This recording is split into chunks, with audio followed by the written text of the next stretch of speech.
En la lujosa fiesta de compromiso de mi hermano me presentó como alguien sin importancia. Cuando le revelé mi verdadera profesión con una sola palabra, el silencio se apoderó de todos, y su prometida palideció al reconocerme. Soy Daniel, tengo 32 años, y esto ocurrió en la lujosa fiesta de compromiso de mi hermano, en un salón abarrotado de gente que conocíamos desde siempre. Entre copas y risas, él levantó su vaso y me presentó frente a todos como el fracaso de la familia. Antes de contarte cómo una sola palabra de mi boca detuvo aquella celebración, borró la sonrisa del rostro de su prometida y cambió la dinámica de nuestra familia para siempre, quiero ponerte en contexto. La fiesta fue exactamente como Alejandro la había imaginado, ostentosa, ruidosa y planeada con precisión para gritar a los cuatro vientos, he triunfado. Había alquilado el último piso de un rascacielos en pleno centro, un lugar con vistas panorámicas a la ciudad, donde hasta el aire parecía costar una fortuna. Los camareros se movían con una gracia silenciosa, casi juzgadora, mientras el tintinear de las copas de champaña marcaba el ritmo de la noche. Alejandro, mi hermano 3 años mayor, siempre fue el hijo estrella alrededor del cual giraba todo. Trabajaba en finanzas de alto nivel, conducía un deportivo alemán y derrochaba una confianza que muchas veces rayaba en arrogancia. Su prometida, Valeria Duarte, era la pareja perfecta para él, una abogada corporativa brillante, tan pulida y afilada como los diamantes que llevaba en la mano. Aquella fiesta no era tanto una celebración del amor como una declaración pública de victoria. Y mi papel en todo eso era el del ayudante, el barman improvisado. Unos días antes, Alejandro me había dado una palmada en la espalda, con un tono que pretendía sonar afectuoso pero sonaba más a orden disfrazada. Eres un salvavidas, hermano. Los caterings cobran una fortuna por un bartender. Tú puedes hacerlo, ¿verdad? Solo mantén las copas llenas, será de gran ayuda. No pidió, informó. Fue una transacción donde mi tiempo y mi dignidad eran la moneda de cambio. Así terminé detrás de una mesa cubierta con un mantel blanco, rodeado de botellas de licor premium y cubos de hielo. Vestía camisa y pantalón de vestir que, con cada minuto, se sentían más como un uniforme. Servía champaña de $100 la botella a los amigos de Alejandro, hombres que hablaban en voz alta sobre carteras de inversión y casas de verano en los Hamptons, sin dedicarme más que una mirada vacía, como si yo fuera parte del mobiliario. Entonces la vi. Carmen, mi exnovia, estaba allí junto a su esposo Mauricio, uno de los amigos más insoportables de Alejandro. Carmen y yo fuimos pareja durante 3 años, hasta que me dejó porque, según ella, me faltaba ambición. Necesitaba a alguien que fuera hacia adelante. Al parecer, Mauricio y su incipiente barriga iban hacia adelante. Ella me miró y esbozó una sonrisa tensa. No fue un gesto amable, fue una confirmación silenciosa que gritaba, tenía razón. Aquí estás, sirviendo tragos, mientras los demás conquistamos el mundo. Esa vieja punzada de humillación regresó con fuerza. Mientras trataba de ignorar el dolor, escuché el golpeteo de una copa. El murmullo se apagó. Alejandro, iluminado bajo las luces, comenzó su discurso. Era un artista en escena, encantador y arrogante a la vez. Agradeció a los padres de Valeria por criar a una mujer tan brillante, y a nuestros padres por su apoyo incondicional. Entonces, sonrió y giró hacia mí, levantando la copa. Y tengo que dar un reconocimiento muy especial a mi hermanito, Daniel, tronó, su voz impregnada de afecto condescendiente, por ofrecerse tan generosamente a encargarse de la barra esta noche. Tiene mucha experiencia con papeles y teléfonos en el juzgado, así que este tipo de servicio le viene perfecto. Un aplauso para él. Unas palmas tímidas llenas de confusión sonaron en la sala. Algunos amigos de Alejandro rieron disimuladamente en sus copas. Vi el rostro de mi madre, Teresa, tenso en una sonrisa forzada, mientras mi padre, Esteban, bebía un sorbo lento de whisky, mirando fijamente a la pared como queriendo desaparecer. Sentí como el calor subía por mi cara, una ola ardiente de vergüenza pura. Tomé un vaso limpio y empecé a pulirlo con un paño, apretando tanto que los nudillos se me pusieron blancos. Cuando el discurso terminó y las conversaciones retomaron su curso, se me acercó Teresa, amiga de mi madre. Era una mujer amable, totalmente ajena a la crueldad implícita que flotaba en el ambiente. «¡Qué brindis tan hermoso, querido!», dijo sonriente. «Es maravilloso que ayudes a tu hermano. Debe estar muy orgulloso. Por cierto, ¿qué es exactamente lo que haces en el juzgado, Daniel? Tu madre siempre lo menciona de manera muy vaga». El tiempo pareció detenerse. Este era el punto de quiebre. Podía hacerlo de siempre, dar una respuesta ambigua, murmurar trabajo administrativo y tragarme la humillación, como tantas otras veces. Podía mantener la paz. Ser el pegamento. Pero al alzar la vista vi a Alejandro, mirándome con esa expresión triunfante, esperando que me retorciera. Vi a Valeria junto a él, con un destello indescifrable en los ojos. Vi a Carmen susurrando algo al oído de Mauricio, ambos mirándome con lástima disfrazada. Y algo dentro de mí, algo que creía muerto hace tiempo, se reveló. Dejé el vaso sobre la mesa con un suave clic que sonó definitivo. Me enderecé, cuadré los hombros y recorrí la sala con la mirada, ignorando a Teresa, pasando por Alejandro, hasta clavar mis ojos en los fríos y calculadores de su prometida, la abogada que lo tenía todo bajo control. Entonces, con una voz clara, sin elevar el tono, pero lo bastante firme para atravesar el bullicio, pronuncié la palabra que lo cambiaría todo. El silencio que siguió fue brutal, denso, casi físico. Las conversaciones murieron a medias. Las risas se ahogaron en las gargantas. La sonrisa altiva de Alejandro se congeló antes de desmoronarse en confusión. El gesto amable de Teresa se borró, reemplazado por una mirada atónita. Y la reacción de Valeria fue la única que importó. Todo el color huyó de su rostro hasta dejarla tan pálida como el mármol. Su compostura profesional se quebró. La copa de champaña se le escurrió de las manos y se estrelló contra el suelo, el estruendo resonando como un símbolo del hechizo roto. Sus labios rojos, perfectamente delineados, se entreabrieron. Me miró con una expresión que nunca había visto en ella, confusión, sorpresa y un terror tan personal que parecía grabado en sus ojos. Formó una sola palabra, apenas audible, que se quedó suspendida en el aire como un juicio implacable. Juez. Esa palabra vibró con el peso de años de silencios y verdades no dichas. Para entender por qué esa revelación la golpeó tan fuerte, porque yo, un hombre formado en la ley, había permitido que una mentira tan fundamental sobre mi vida se sostuviera durante tanto tiempo, es necesario retroceder una década. Deben conocer la promesa que hice en un cuarto de hospital, con olor a desinfectante, al único hombre que alguna vez vio más allá de la superficie, mi abuelo. Tenía 22 años, a punto de iniciar la escuela de leyes, lleno de esa mezcla de nervios y entusiasmo que acompaña a la juventud. Mi abuelo, cuya fuerza tranquila había sido el cimiento de mi infancia, se apagaba lentamente. El resto de la familia manejaba su inminente partida con una frialdad incómoda, una mezcla de tristeza y cálculo. Se reunían en la sala de espera, susurrando entre planes prácticos, preocupaciones logísticas y quién se quedaría con su reloj antiguo. Mientras tanto, Alejandro, mi hermano, caminaba por el pasillo con el teléfono en la mano, resolviendo una crisis laboral. Estaba físicamente presente, pero su mente ya estaba en otro lado, planeando el próximo triunfo. Yo, en cambio, me senté junto a la cama. Le tomé la mano, tan frágil y seca como un papel viejo, y observé cómo su pecho subía y bajaba lentamente. De pronto, abrió los ojos. Aunque nublados por el dolor, por un instante recuperaron esa claridad que siempre lo caracterizó. Daniel, susurró, su voz era apenas un hilo quebradizo. Tosió, un sonido áspero que le sacudió todo el cuerpo. Estoy aquí, abuelo, le dije, acercándome más. Esta familia comenzó apretando mi mano con una fuerza inesperada. Es un castillo de naipes, hijo. Tu padre, tu madre, tienen buenas intenciones, pero solo ven lo que quieren ver. Y lo que quieren ver es una estrella. Hizo una pausa para recuperar fuerzas. Han puesto todas sus esperanzas en Alejandro. Él es la imagen que adoran, el hijo dorado. Pero es frágil, Daniel. Su seguridad es solo una ilusión. Necesita ser el mejor, necesita la luz para sentirse completo. Yo lo escuchaba, con la garganta hecha un nudo. Mi abuelo veía todo con una claridad brutal. Ellos no te ven a ti, continuó. No ven tu paciencia, tu fortaleza.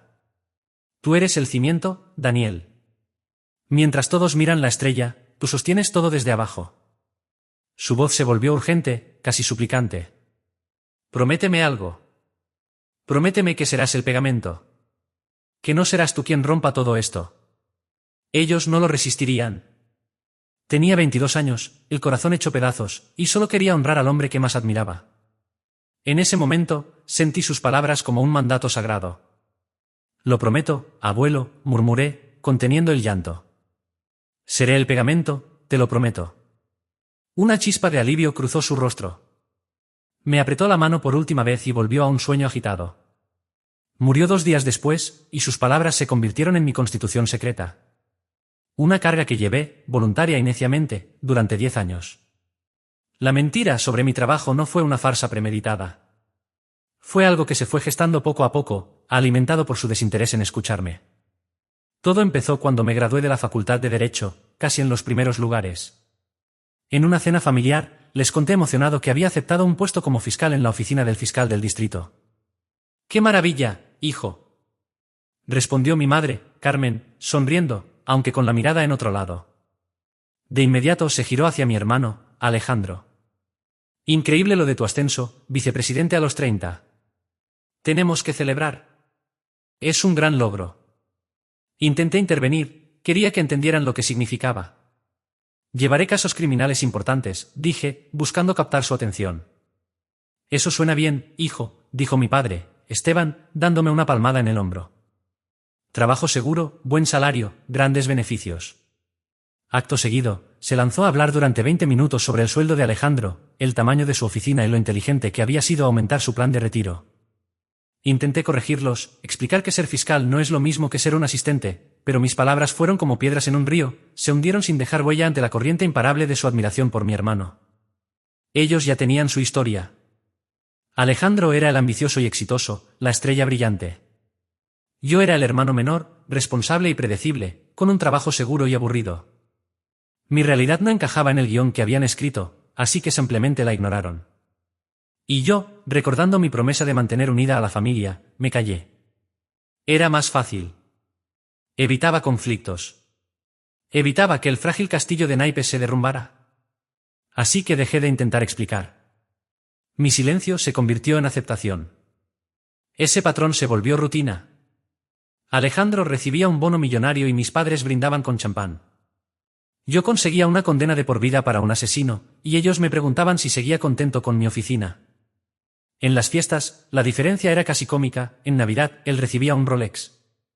Recibí una tarjeta de regalo para una tienda por departamentos. El mensaje no dicho era evidente. Uno de nosotros valía la pena, el otro era un simple recordatorio. Mi tía Isabel era, sin duda, la peor.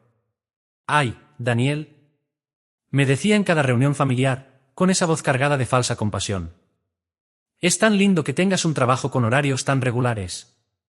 Mi hijo David, en cambio, como médico vive con turnos imposibles. Pero claro, su salario compensa con creces. Me preocupa por ti. ¿Estarás logrando ahorrar algo con ese sueldo de oficinista?». Cada comentario era como un corte diminuto, una herida que no sangra pero duele. Después de 10 años, estaba cubierto de cicatrices invisibles. La única persona que veía más allá de las apariencias era mi abuela Aurora. Silenciosa, pero con unos ojos que no se le escapaba nada. Vivía en un pequeño departamento impecable, lleno de libros y recuerdos. Un año después de que me nombraran juez, con apenas 29 años, un logro que fue noticia local y dio mucho que hablar en la comunidad jurídica del estado, ella me invitó a tomar el té. No mencionó mi nombramiento al principio. Habló de su jardín, me preguntó por mi apartamento y, de pronto, colocó un álbum grueso y gastado sobre la mesa.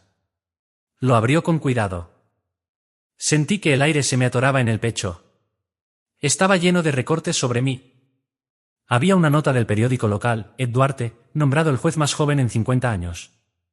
Había una impresión de un blog jurídico analizando una sentencia compleja que yo había redactado. Incluso una fotografía mía estrechando la mano del gobernador en la ceremonia de juramento. Ceremonia a la que mis padres y mi hermano no asistieron porque Alejandro tenía un torneo de golf imperdible ese fin de semana. «Lo veo todo, Daniel», dijo ella suavemente, mientras recorría con el dedo el borde de la noticia. «Y sé por qué guardas silencio. Eres un buen hombre. Cumples la promesa que le hiciste a tu abuelo». Sentí lágrimas que no sabía que contenía subir a mis ojos. Era un alivio inmenso sentirme visto, que alguien reconociera mi lucha silenciosa. «Abuela», intenté decir, pero la voz se me quebró. «Él estaría tan orgulloso que no le cabría en el pecho», dijo con firmeza. «Pero nunca querría que cargues con un peso que está aplastando tu espíritu. Una promesa no es una prisión. Recuerda, todo peso, por más noble que sea, debe dejarse en algún momento». Debí escucharla, pero no lo hice. Pensé que mis hombros eran lo bastante fuertes. Creí que ser el pegamento que mantenía todo unido era un sacrificio honorable. En mi vida profesional, era otra persona. En mi sala, yo era juez Duarte. Tenía el control absoluto. Abogados experimentados, hombres y mujeres con el doble de mi edad, me trataban con respeto y se inclinaban ante mis decisiones. Presidía desde disputas de custodia llenas de resentimiento hasta complejos litigios corporativos. Sabía que el peso de la vida y los bienes de otros recaía en mí, y eso me mantenía humilde. Mis verdaderos vínculos eran mis colegas, como la jueza Laura, una mujer aguda y ocurrente de 60 años que me tomó bajo su ala. Sabía bien cómo era mi familia. Déjame entenderlo, me dijo una vez durante el almuerzo, deteniendo el tenedor a medio camino. Dictas sentencias, mandas gente a prisión, apruebas acuerdos multimillonarios, eres, literalmente, una figura de la justicia. ¿Y tu familia cree que llenas planillas? Algo así, admití con vergüenza. Cariño, dijo dejando el tenedor, eso no es ignorancia. Es una decisión consciente. La verdad no es un cachorro que puedas guardar en una caja. Es un león, y tarde o temprano va a rugir. Yo creía poder mantener al león enjaulado. Me engañaba pensando que tenía el control. Pero todo cambió en la fiesta de compromiso de mi hermano. Mientras soportaba sus burlas públicas y la mirada compasiva de mi exnovia, lo entendí, la jaula se estaba rompiendo. La promesa se había vuelto una celda. El león estaba por rugir. El silencio que siguió fue el sonido de la puerta de la jaula abriéndose. Y la primera voz en el caos fue la de Alejandro, cargada de furia y desconcierto. ¿De qué demonios estás hablando, Daniel? Su enojo era tan intenso que deformaba su rostro perfecto mientras avanzaba hacia mí. Esta es mi fiesta de compromiso, mi noche. ¿Qué clase de broma enferma es esta? ¿Crees que es gracioso? Mi padre apareció detrás, con el rostro lívido.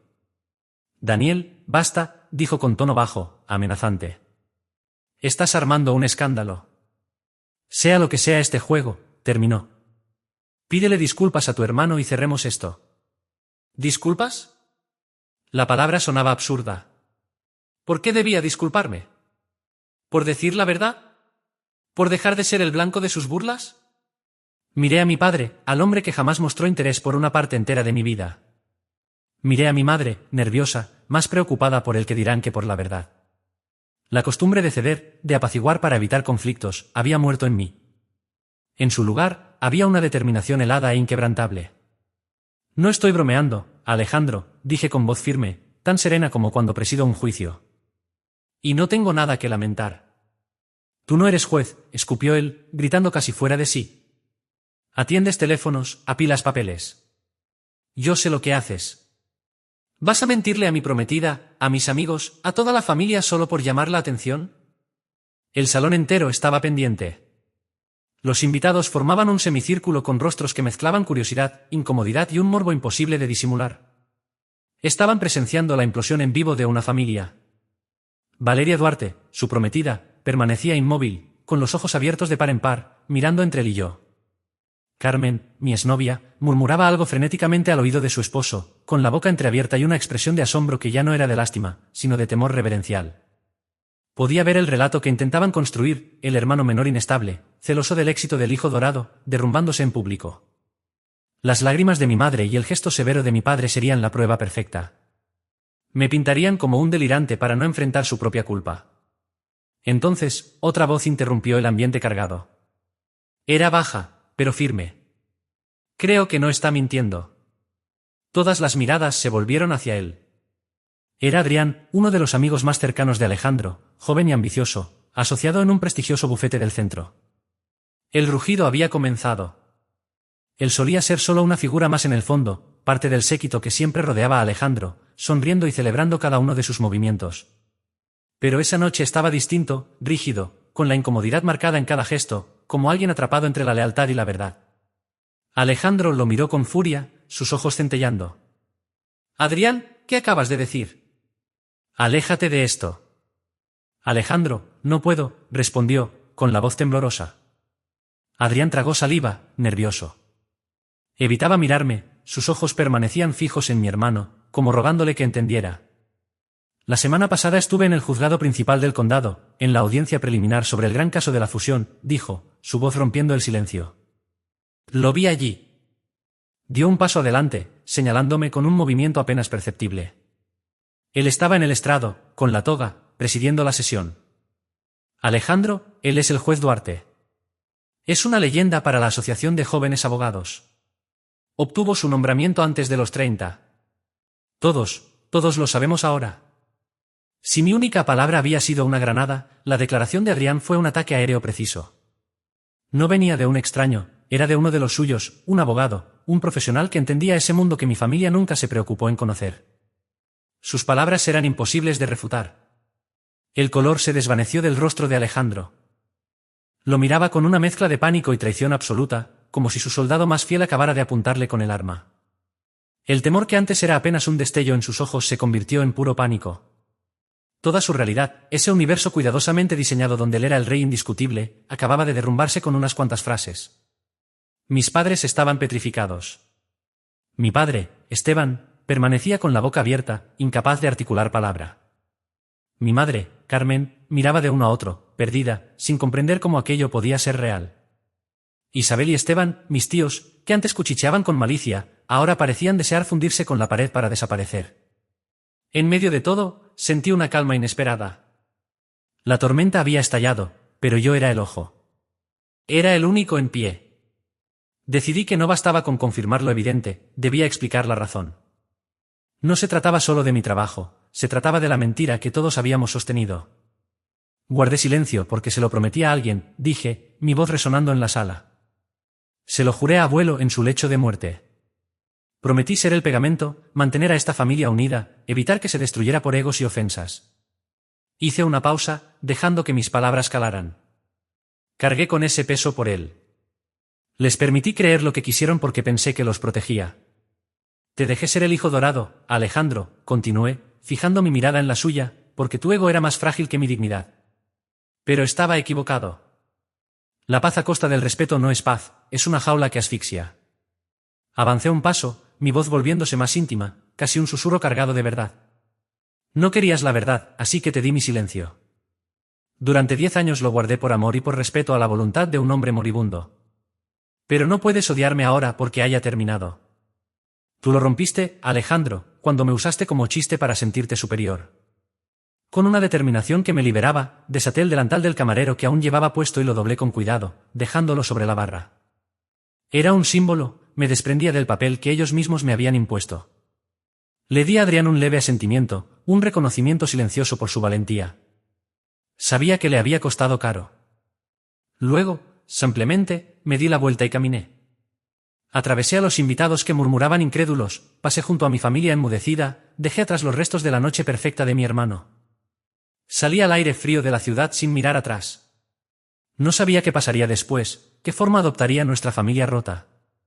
Solo tenía la certeza, clavada en los huesos, de que nada volvería a ser igual. El pegamento se había disuelto. Y yo, al fin, era libre.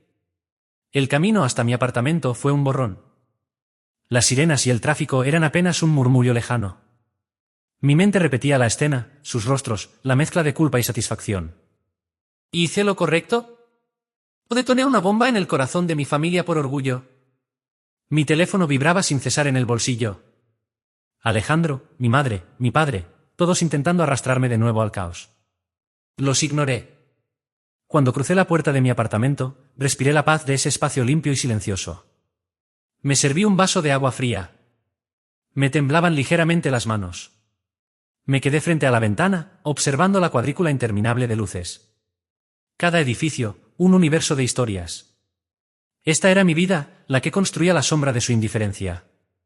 Tenía un hogar, una carrera con propósito, el respeto de mis colegas. ¿Por qué permití que la opinión de quienes nunca me vieron pesara tanto? El móvil volvió a sonar, pero esta vez era un mensaje de un número desconocido. El corazón me dio un vuelco. Tenemos que hablar. Soy Valeria Duarte. Claro, la prometida. La abogada brillante. La pieza más impredecible en este tablero. Su reacción definiría la siguiente jugada. Por un instante pensé en ignorarla, cerrar el mundo por una noche. Pero no podía. La tormenta no había terminado. Me había seguido hasta casa. Con un suspiro profundo, escribí una respuesta breve. ¿Cuándo y dónde? Su contestación llegó al instante, fría y directa. Lunes, 9 en punto. Ese fue el mensaje, tu oficina. 9 de la mañana haré espacio en mi agenda. Mi oficina, mis dominios. El lugar donde la placa en la puerta llevaba mi nombre, juez Eumatius. Ese territorio era mío.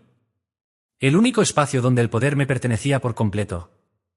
Aquella cita parecía una jugada calculada, aunque no lograba discernir si era un gesto de sumisión o un intento de ataque directo.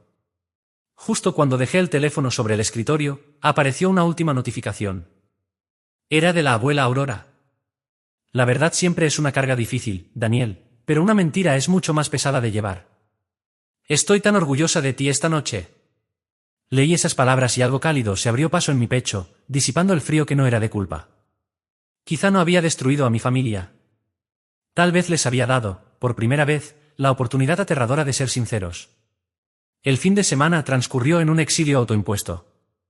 Silencié el móvil y construí una pequeña isla de calma en medio del huracán de llamadas frenéticas y mensajes acusatorios. En mi mente podía ver con total claridad la escena en la casa de mis padres, un consejo de guerra familiar con Alejandro paseando de un lado a otro, mi madre Carmen llorando y mi padre Esteban buscando una estrategia para contener el desastre. Todo su mundo se había derrumbado y sabía que su primera maniobra sería convertir mi verdad en un ataque personal. Daniel está celoso. Daniel perdió la cabeza.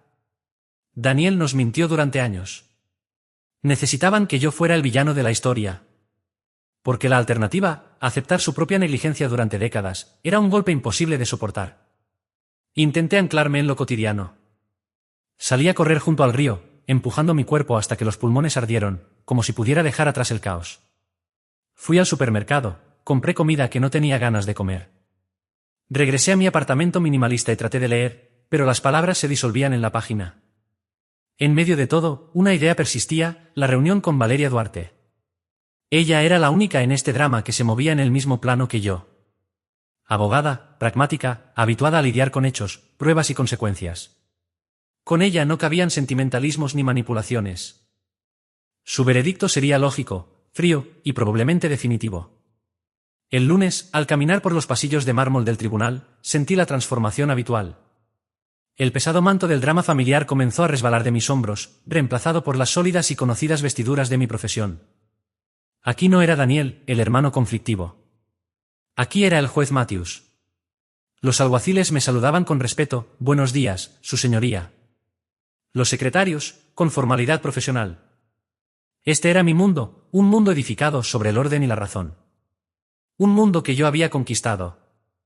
A las 9 en punto, la voz de mi asistente sonó por el intercomunicador. Su señoría, la señorita Valeria Duarte, está aquí para verlo. Hazla pasar, María, respondí, con un tono que ocultaba la tensión que se enroscaba en mi estómago.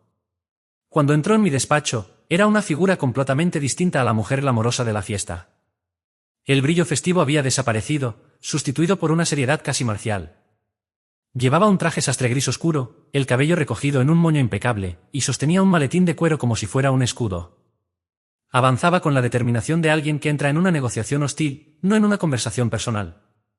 Juez Matthews, dijo, su voz firme y clara, gracias por recibirme con tan poca anticipación. Se mantuvo de pie hasta que señalé la silla frente a mi escritorio de caoba. Valeria, respondí, usando su nombre de pila para suavizar la rigidez, dijiste que necesitabas hablar. Tomó asiento con la espalda recta, las manos entrelazadas sobre el maletín. Inspiró hondo, el tipo de respiro que antecede a un alegato difícil. Primero, comenzó, debo ofrecerle una disculpa profunda por la conducta de Alejandro en la fiesta. Fue impropia, irrespetuosa e injustificable. Esa disculpa le corresponde a él, no a ti, repliqué con tono neutro. No, negó con un movimiento brusco, también me corresponde a mí, porque yo sabía. Alcé las cejas, inclinado hacia adelante. ¿Sabías qué, exactamente? Lo sospechaba, corrigió, exigiendo precisión, como buena abogada. Cuando Alejandro mencionó hace años que su hermano Daniel trabajaba en el tribunal, lo consideré un simple dato.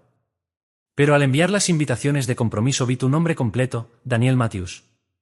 La inicial, Ed Matthews, me resultó familiar, muy familiar para mi firma. Guardé silencio, dejándola continuar. Lo recordé del fallo en la demanda colectiva contra Parmats del año pasado. Fue un caso enorme para nosotros. Yo no era abogada principal, pero estuve en el equipo de apoyo. Perdimos, y la pérdida fue brutal. Recuerdo ese caso, dije con frialdad. Estoy segura de que sí, contestó con una leve sonrisa amarga. Después de ver la invitación, revisé los registros públicos. 5 minutos bastaron para confirmar quién eras. Vi tu foto, vi tu nombramiento. Supe exactamente con quién trataba. La confesión quedó flotando en el aire, pesada y lapidaria.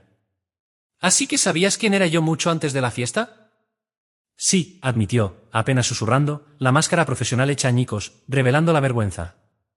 Lo supe, y guardé silencio. Fingí ignorancia.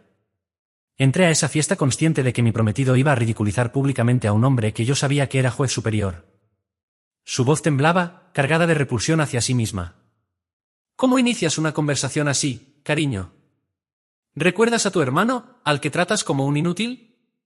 Resulta que es el mismo juez que le costó a mi firma 5 millones y redactó una opinión que hoy se estudia como ejemplo para desmantelar fraudes corporativos.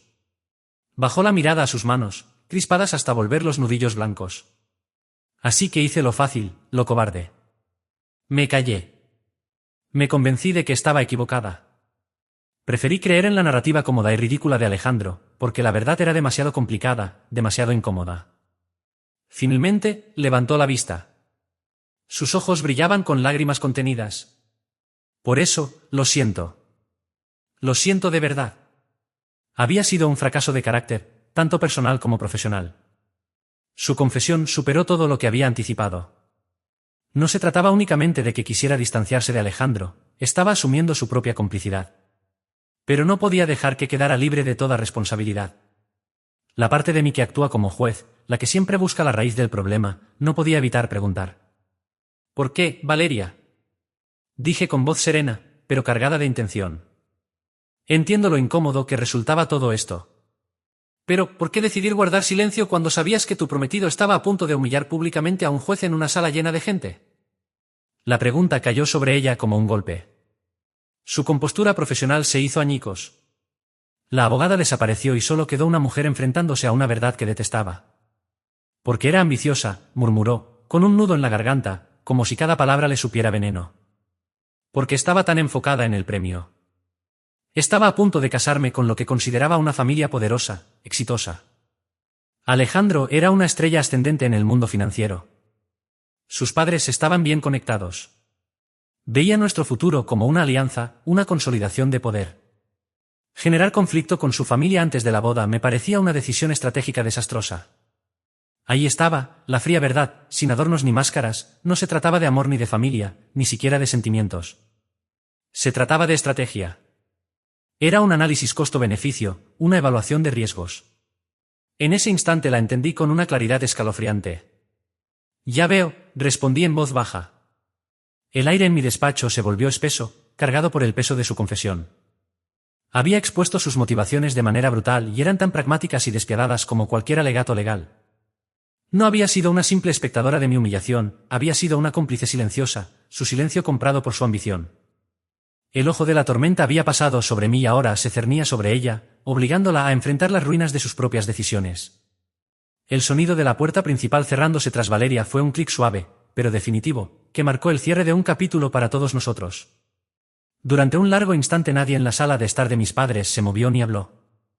El anillo de 2 quilates sobre la mesa brillaba con una luz casi siniestra, como una diminuta lápida para el futuro cuidadosamente construido por mi hermano. Alejandro fue el primero en quebrarse, pero no estalló en otra ola de furia. Se desplomó. La rabia y la arrogancia se evaporaron, dejando solo un cascarón vacío, con la mandíbula floja y la mirada perdida. Se dejó caer en el sofá de cuero, con los ojos fijos en el anillo, el rostro pálido y sin vida. Había perdido. Perdió a su prometida, su posición de rey indiscutible, y lo hizo de la forma más pública y humillante posible. La sensación de derrota estaba grabada en cada línea de su cara. Mi padre, aún recuperándose del impacto, desvió su furia impotente hacia el único blanco posible, yo. ¿Estás feliz ahora? Escupió, con la voz temblando de rabia. ¿Esto era lo que querías? ¿Entrar aquí y destrozar a esta familia? ¿Arruinar la vida de tu hermano? Lo miré a los ojos y solo sentí un cansancio inmenso. La ira que me había acompañado se había disipado, reemplazada por una profunda fatiga. Yo no hice esto, papá, respondí, con voz clara pero agotada. Lo hicieron ustedes. Esta familia no se rompió anoche, se construyó sobre una base agrietada de mentiras y favoritismos. Estaba destinada a colapsar tarde o temprano. Lo único que hice fue dejar de sostener el techo. Mi madre comenzó a llorar, pero no con las lágrimas frustradas de antes, sino con sollozos suaves y desbordados de auténtico dolor. Daniel, por favor, suplicó, con la voz quebrada. No digas eso. Sea como sea, somos tu familia. ¿De verdad lo son? Pregunté, dejando que la duda flotara en el aire, pesada y sin respuesta. Una familia debería verte, apoyarte, levantarte, no usarte como vara para que otro se sienta más alto, no ignorarte por completo porque no encajas en su historia. Miré sus rostros conmocionados, heridos, y supe que debía irme antes de decir algo que no pudiera retirar. Necesito espacio, dije suavizando el tono. Ya no puedo con esto. Todos necesitamos tiempo. Me giré para irme. La voz de mi padre, despojada de autoridad, me alcanzó desde atrás. ¿A dónde vas? A casa, respondí sin mirar atrás. A mi verdadera vida, la que construí por mí mismo. Los días siguientes estuvieron marcados por un silencio extraño, inquietante. Sin llamadas furiosas, sin mensajes manipuladores. Era como si se hubiera declarado un alto el fuego en una guerra que no sabía que llevaba tanto tiempo librando. Ellos necesitaban tiempo para asimilar los escombros, y yo también. Me refugié en mi trabajo, encontrando consuelo en la lógica clara de la ley.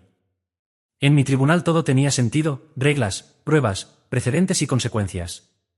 Afuera, solo existía el caos impredecible de las emociones humanas.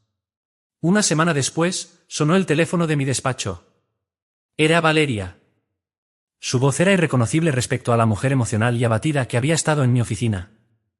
La tormenta había pasado. Ahora sonaba serena, fría, con la eficiencia de siempre. Daniel, soy Valeria, dijo. Perdona que te llame aquí, pero sentí que te debía una última explicación. No me debes nada, Valeria, respondí, hundiéndome en mi silla de cuero. Creo que sí, insistió, con un tono firme que no dejaba espacio para la discusión. Quiero informarte que he dado por terminada la relación de manera oficial y definitiva. He enviado a alguien a recoger mis pertenencias del departamento y he coordinado la devolución del anillo a los padres de Alejandro. Quiero dejar algo claro, no se trata de un distanciamiento temporal ni de un periodo para reflexionar. Esto se acabó. Lamento escuchar eso, respondí, y en parte era cierto. Nunca había tenido la intención de convertirme en el detonante de su ruptura. No lo lamentes, dijo ella con una frialdad que helaba. Su voz carecía por completo de emoción. Y quiero que lo entiendas bien, Daniel, esto no fue una decisión emocional. Fue profesional. Aquella afirmación me sorprendió. ¿Profesional? Pregunté incrédulo. Sí, confirmó con total firmeza. En mi trabajo, igual que en el tuyo, la reputación y el criterio son nuestro verdadero capital. Mi juicio al elegir una pareja quedó en evidencia como algo profundamente equivocado. Seguir vinculada a Alejandro, después de su exhibición pública de crueldad y todo lo que salió a la luz sobre su carácter, representa un riesgo inaceptable. Un riesgo que no puedo permitirme. Se detuvo un instante, eligiendo cada palabra como si redactara un alegato legal. Él se ha convertido en una carga. Y en mi mundo, las cargas se eliminan. Aquella conversación no parecía la de una mujer terminando un compromiso, sino la de una ejecutiva cerrando una filial que no generaba beneficios. Había sido brutal, fría, pero al mismo tiempo, lo más honesto que había dicho en toda la noche. En su manera, era una superviviente. Calculó daños, evaluó riesgos futuros y tomó la única decisión lógica, proteger sus propios intereses. Lo entiendo, dije en voz baja. Lo imaginaba, respondió con suavidad. Buena suerte, juez, aunque creo que no la necesitas. Por un momento, percibí un dejo de calidez en su tono. Ya la tienes, añadió antes de colgar. Me quedé sentado, con el teléfono pegado al oído, sin moverme. Sentí una mezcla extraña de respeto y lástima por Valeria Duarte. Éramos dos personas muy diferentes, de mundos opuestos, pero ambos habíamos estado atrapados en la órbita del ego de mi hermano. Y los dos, de una u otra forma, habíamos logrado escapar. El silencio de mi familia se prolongó. Yo había trazado una línea clara, y no sabía si ellos serían capaces o querrían cruzarla algún día. La quietud en mi vida era una combinación extraña de libertad y soledad profunda. Había recuperado mi dignidad, sí, pero me asaltaba la sensación de que el precio había sido perder a la familia que alguna vez prometí mantener unida. Pasaron 2 semanas antes de que apareciera la primera grieta en ese muro de silencio. No fue una llamada, demasiado directa, ni un mensaje, demasiado informal. Fue un correo electrónico que llegó tarde un martes por la noche. El asunto decía solo 2 palabras, pensando en ti. Me quedé un rato mirando la pantalla antes de abrirlo, preparándome para una avalancha de reproches o intentos de manipulación emocional. Pero el mensaje era breve, casi tímido. No había disculpas, tampoco excusas por Alejandro ni por Esteban. Solo una pregunta, estaba leyendo un artículo sobre el proceso de nombramientos judiciales en nuestro estado. Parece muy complicado. ¿Podrías explicármelo alguna vez? Si no estás muy ocupado, claro. Era algo mínimo, una consulta sencilla, pero en el contexto de nuestra historia familiar, aquello era inmenso. Por primera vez en mi vida adulta, mi madre mostraba curiosidad genuina por mi mundo, en lugar de intentar arrastrarme al suyo. Era una rama de olivo, frágil pero real, extendida sobre un abismo de incomprensión. Me quedé mirando esas palabras, con la garganta hecha un nudo, hasta que respondí con algo igual de simple. Claro que puedo. ¿Qué tal una cena la próxima semana? Yo invito. Esa cena fue una de las experiencias más extrañas e incómodas que he vivido. Escogí un restaurante italiano, tranquilo y neutral, un lugar sin recuerdos compartidos. Éramos solo mis padres y yo. El nombre de Alejandro flotaba en el aire como un fantasma, pero nadie se atrevió a mencionarlo. Mi padre, siempre tan dominante y ruidoso, estaba irreconocible. Parecía haberse encogido, aferrado al menú con un interés fingido, sin una pizca de su antigua arrogancia. Mi madre, en cambio, intentaba llenar los vacíos con preguntas sobre mi trabajo. Eran torpes, ingenuas, pero sinceras. ¿Qué tipo de casos escuchas más? ¿No te da miedo tomar decisiones tan importantes? ¿De verdad usas uno de esos martillitos de madera?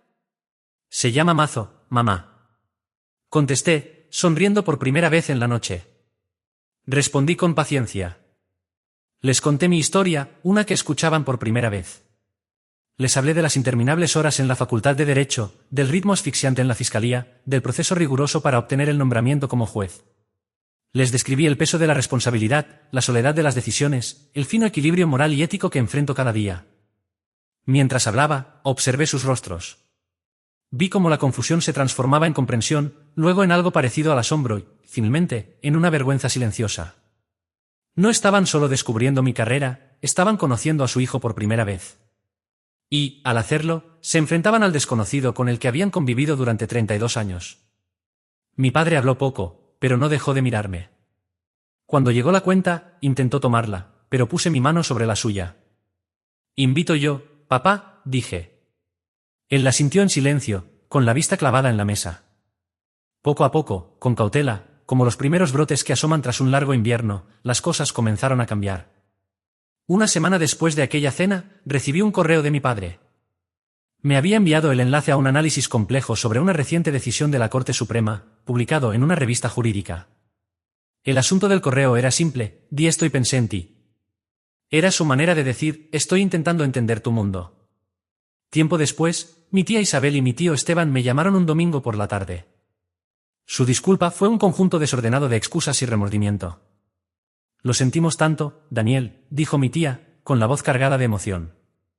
Siempre seguimos el ejemplo de tus padres. Nunca pensamos por nosotros mismos, nunca nos detuvimos a mirar más allá.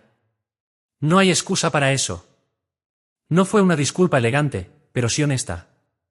Sin embargo, el cambio más importante vino de la persona con la que pensé que jamás volvería a hablar. 6 meses después de aquella noche que destrozó nuestra vida familiar, recibí un mensaje. ¿Podemos tomar un café, Alejandro? Acepté. La curiosidad y una pequeña chispa de afecto fraternal lograron superar los años de rencor. Nos encontramos en una cafetería fría y anónima. Un terreno neutral, lejos de cualquier espacio que nos resultara familiar. Él lucía distinto, más delgado, con ojeras marcadas. El traje llamativo había desaparecido, ahora vestía unos jeans sencillos y un suéter gris. La arrogancia en su mirada se había apagado, dejando en su lugar un destello incierto y cansado. Nos sentamos en silencio incómodo durante varios minutos, hasta que llegaron los cafés. Él removía el suyo sin parar, haciendo chocar la cucharita contra la taza en un tic nervioso. Finalmente levantó la mirada, y por primera vez, nuestros ojos se encontraron. He estado hablando con alguien, dijo de golpe. Una terapeuta. No respondí, solo asentí, dándole espacio para continuar. Ella dice que tengo problemas, añadió, con una sonrisa seca, sin humor. Una especie de complejo narcisista con inseguridades profundas, probablemente causadas por la presión extrema de ser el mejor desde que era niño. Soltó una risa breve y amarga. Suena bastante acertado, ¿no? Tomó aire, sin rastro de la antigua soberbia. He sido un imbécil, Daniel. Toda mi vida, desde que éramos niños. Te he tratado de la peor manera posible. Su voz se quebró. Tenía tanto miedo. Miedo de que, si no era el hijo perfecto, la gran historia de éxito, entonces no sería nada. Mi identidad entera, todo lo que creía que me definía, se basaba en sentirme mejor que tú, más importante que tú. Bajó la mirada hacia sus manos. Cuando descubrí la verdad, que no solo eras exitoso, sino respetado por tu carácter, por tu inteligencia, de un modo en que yo jamás podría serlo, sentí que todo mi mundo se derrumbaba. Como si el fracasado fuera yo. Levantó la cabeza, con los ojos brillantes. Lo siento, susurró. No porque me descubrieras. No porque perdiera a Valeria. Lo siento porque eres mi hermano y te traté como si no valieras nada. No fue una disculpa digna de una película de Hollywood. Fue torpe, cruda y todavía teñida de su propio dolor. Pero fue lo más honesto y vulnerable que jamás le había escuchado decir. En ese momento, pude ver más allá del niño dorado y del hombre arrogante. Vi a mi hermano, alguien que también había estado atrapado y roto por la dinámica retorcida de nuestra familia. Te agradezco que digas eso, Alejandro, respondí en voz baja. Y lo decía de verdad. Comenzamos a hablar. De verdad hablar. Fue incómodo, lleno de pausas, como si dos desconocidos intentaran aprender un idioma que ambos habían olvidado. Pero era un inicio. Unos meses después, como símbolo de nuestra frágil tregua, mi familia insistió en organizar una pequeña cena para celebrar mi nominación oficial como juez presidente del sistema judicial del condado. La reunión fue en casa de mis padres. El ambiente aún estaba cargado con una tensión sutil, como una herida que, aunque cerrada, sigue siendo sensible. Mi madre no dejaba de preocuparse por cada detalle de la comida. Mi padre seguía siendo un hombre excesivamente formal, al punto de que su trato hacia mí rozaba lo cómico por lo distante. Alejandro, en cambio, permanecía callado, escuchando más de lo que hablaba, sin intención alguna de acaparar la atención. No era la imagen perfecta de unidad familiar, pero era auténtico. Estábamos intentando, con dolorosa lentitud, reconstruir los lazos que durante tanto tiempo habían estado rotos. En medio del postre, sentí que mi teléfono vibraba. Pensé que se trataba de un mensaje, pero la pantalla mostraba una llamada proveniente de un número restringido. En mi mundo, eso casi siempre significaba un asunto oficial. Me disculpé con los presentes y salí hacia el pasillo más cercano, buscando silencio. Al contestar, escuché la voz seria y profesional del sheriff del condado. «Juez», dijo con tono grave. «Lamento molestarlo en casa, señor, pero tenemos una situación complicada. Ha ocurrido un accidente múltiple, y el sospechoso está siendo arrestado por conducir bajo los efectos del alcohol». «Entiendo», respondí, entrando de inmediato en modo profesional. «¿Cuál es el nombre del acusado?» Hubo un silencio breve, demasiado prolongado para mi gusto, antes de que contestara. «Verá, juez, por eso lo llamo directamente. El sospechoso es su prima, Natalia». Sentí como la sangre se me iba del rostro. Natalia, mi prima menor, la misma que siempre había sido dulce, alegre, y que idolatraba tanto a mí como a Alejandro. La hija de mi tía Isabel. El corazón me dio un vuelco.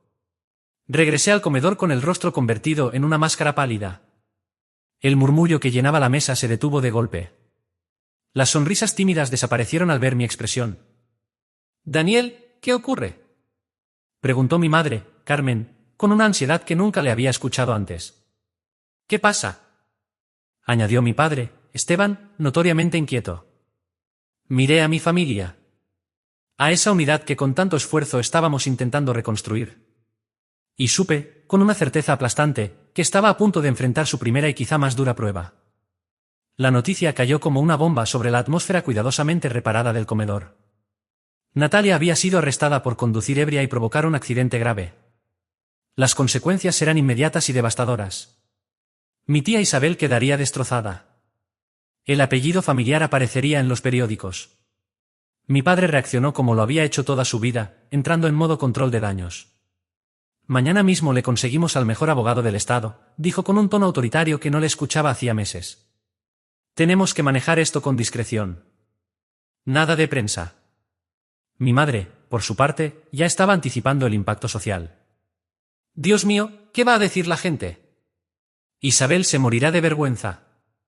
Observé cómo todos comenzaban a recaer en esos patrones antiguos que tanto detestaba. Obsesión por las apariencias, por el silencio, por las influencias. Y entonces sentí el peso completo de sus expectativas caer sobre mis hombros. Cada mirada estaba fija en mí. Pero no veían a Daniel, el hijo, el hermano o el sobrino. Veían al juez, el que podía arreglar las cosas. Sentí esa súplica muda flotar en el aire. Ayúdanos. Hazlo desaparecer. La presión era brutal, casi tangible, un eco fantasma del pasado repitiéndome que debía ser el pegamento una vez más. Y en ese instante, Alejandro hizo algo que confirmó que su cambio era real. Se levantó despacio, corrió la silla hacia atrás y se acercó hasta mí. No miró a mis padres ni a mis tíos. Me miró a mí, directo a los ojos. Puso una mano firme sobre mi hombro. Haz lo que tengas que hacer, dijo en voz baja, con un tono sereno pero firme, pensado solo para mí. Luego elevó un poco la voz para que todos lo escucharan, juez. Me llamó juez. Pero no fue el mismo tono incrédulo y cargado de desprecio de aquella fiesta de compromiso. No era sorpresa, ni burla. Era respeto. Era reconocimiento de mi función, de mi deber. En ese solo título entendí cuánto había crecido. Alejandro, por fin, veía más allá de sí mismo y de ese mundo cerrado en el que siempre había vivido. Mi padre intentó intervenir. Alejandro, esto es un asunto de familia. No, papá, lo interrumpió, firme.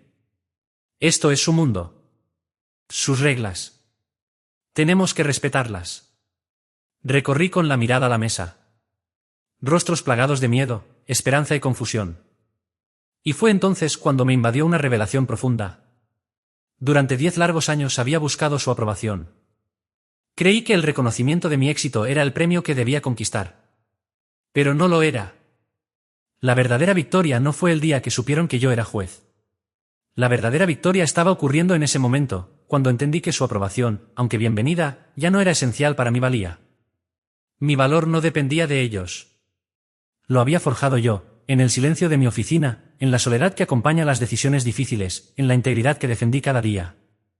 Tomé mi decisión.